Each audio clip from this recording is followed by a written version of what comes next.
झारखंड में आज जबरदस्त सियासी हलचल रही। हेमंत सोरेन की कुर्सी खतरे में पड़ चुकी है।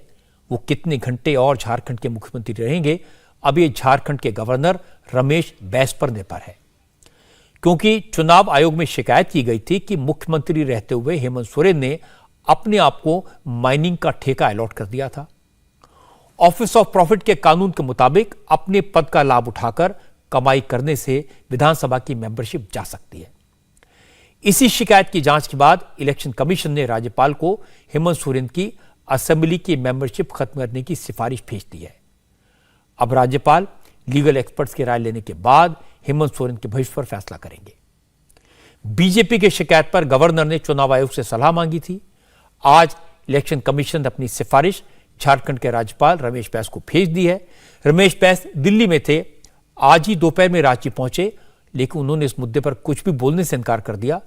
लेकिन जैसी खबर आई तो बीजेपी के सांसद निशिकांत दुबे ने ट्वीट किया, कहा झारखंड में अगस्त क्रांति शुरू हो चुकी है। उन्होंने तो पहले इसकी भविष्यवाणी कर दी थी।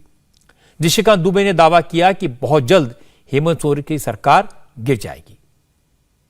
आज जो है जश्न मनाने का दिन है, झारखंड को मुक्ति मिल गया। और मैंने कहा था कि अगस्त पार नहीं होगा, अगस्त पार नहीं हुआ। आज 25 अगस्त है, अभी और भी 7 दिन है। 7 दिन में मुझे लगता है कि झारखंड में और भी बहुत बड़ा परिवर्तन होने वाला है। नैतिकता का तकाजा ये है कि मिड टर्म पोल की तरफ जो है हेमंत सोरेन को जाना चाहिए, असेंबली डिजॉल्व होना चाहिए और 81 की 81 विधानसभा में चुनाव होना चाहिए। भारतीय जनता पार्टी ये कह रही है कि ट्रांसफर पोस्टिंग, बालू गिट्टी दारू का जमाना गया, मिड डे मील स्कीम का जमाना गया, दलालों का जमाना गया, कल AK-47 जिस तरह से पकड़ाया है। और आपके लिए बेहतर यह है कि पिछले 3 साल में आपने जो झारखंड को लूटा है और आपको लगता है कि ये लूट हमारे लिए जेन्युइन है, तो जनता, डेमोक्रेसी में जनता की अदालत ही ये फैसला करती है। इसलिए हमको और आपको दोनों को जनता के बीच में जाना चाहिए। निशिकांत दुबे के दावे पर झारखंड मुक्ति मोर्चे ने फौरन सवाल उठाए। जेएमएम के प्रवक्ता सुप्रियो भट्टाचार्य ने पूछा, अगर चुनाव आयोग ने सीलबंद लिफाफे में अपनी रिपोर्ट भेजी है तो इसकी जानकारी निशिकांत दुबे को कैसे हो गई? उन पर तो क्रिमिनल केस चलना चाहिए। ये फर्जीवाड़े है। चुनाव आयोग यदि संवैधानिक संस्था है तो उसका सीलबंद रिपोर्ट किसी सांसद के पास कैसे आ सकता है?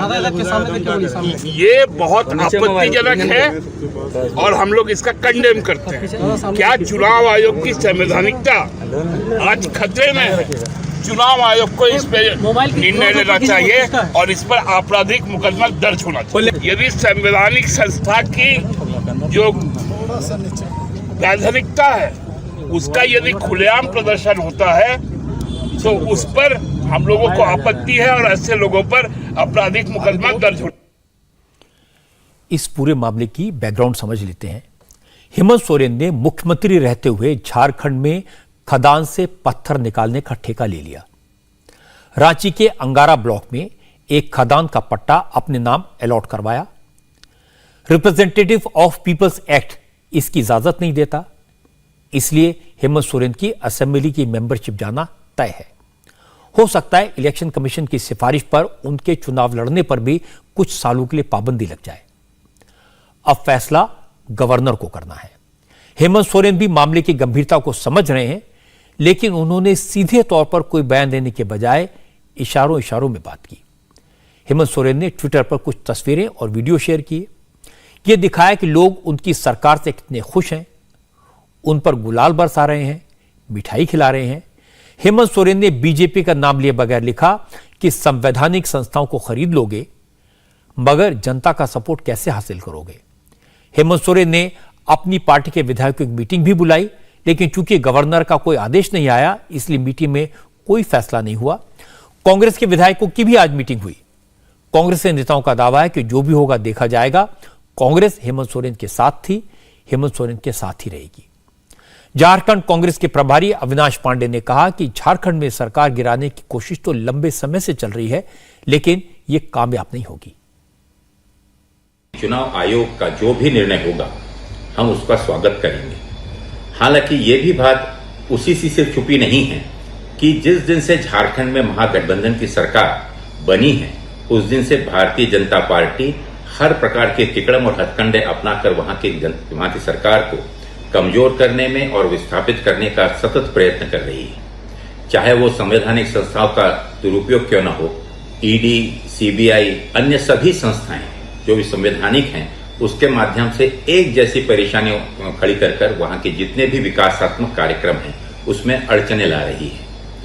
मैं इस चीज को कहना चाहूंगा कि निर्णय के बाद तत्पश्चात हमारे गठबंधन के जितने भी महत्वपूर्ण घटक हैं उन सभी घटक दलों के साथ में हम चर्चा करेंगे और आगे की रणनीति बनाएंगे। इसमें जो भी हमारे बड़े घटक हैं, निश्चित रूप से हम चाहेंगे कि वो घटक के सभी सदस्यों को सम्मानपूर्वक तरीके से लेकर आगे आने वाले समय में जनता से जो हमने 5 साल सेवा करने का वादा किया था उसे हम पूरा करने में तत्पर हैं, संकल्पित हैं। कांग्रेस के नेता कुछ भी कहे, लेकिन मामला भास से निकल चुका है। माइनिंग घोटाले में आईएएस पूजा सिंघल पहले से ही जेल में है। कल ईडी ने पूजा सिंघल के करीबी प्रेम प्रकाश को भी अरेस्ट कर लिया। हालांकि इस मामले में हेमंत सोरेन के खिलाफ केस की सुनवाई पर सुप्रीम कोर्ट ने रोक लगाई हुई है, लेकिन इलेक्शन कमीशन की सिफारिश से हेमंत सोरेन का गणित गड़बड़ा सकता है। वैसे विधानसभा में हेमंत सोरेन की सरकार के पास अच्छा खासा बहुमत है। 82 मेंबर वाली असेंबली में झारखंड मुक्ति मोर्चा, कांग्रेस, आरजेडी और सीपीआई-एमएल की मदद से हेमंत सोरेन की सरकार के पास 50 से ज्यादा विधायकों का सपोर्ट है।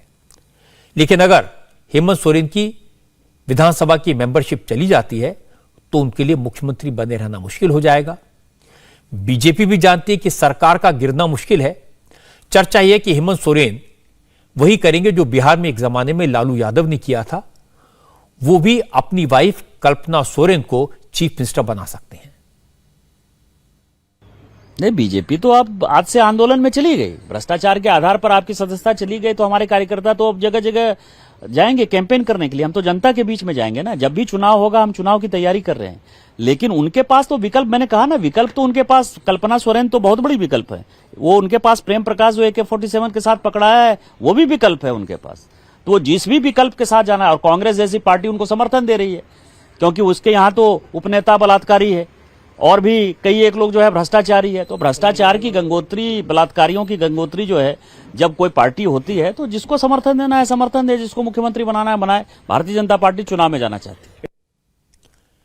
यह बात सही है कि हेमंत सोरेन ने मुख्यमंत्री रहते हुए जिस तरह से माइनिंग के कॉन्ट्रैक्ट लिए, उसकी वजह से उनकी असेंबली की मेंबरशिप जा सकती है। और यह भी लगता है कि वो अपनी जगह अपनी वाइफ को मुख्यमंत्री बना सकते हैं। कई दिन से इस बात की चर्चा थी कि हेमंत सोरेन बीजेपी के नेताओं के साथ कोई डील करने के चक्कर में है, लेकिन जब बात नहीं बनी तो उन्होंने कहना शुरू कर दिया कि बीजेपी उनकी सरकार को गिराने की कोशिश कर रही है। वैसे भी आजकल ये फैशन हो गया है। जिसके खिलाफ करप्शन का आरोप लगता है वो केंद्र सरकार पर एजेंसीज के मिसयूज का इल्जाम लगाता है। हेमंत सोरेन ने भी यही किया।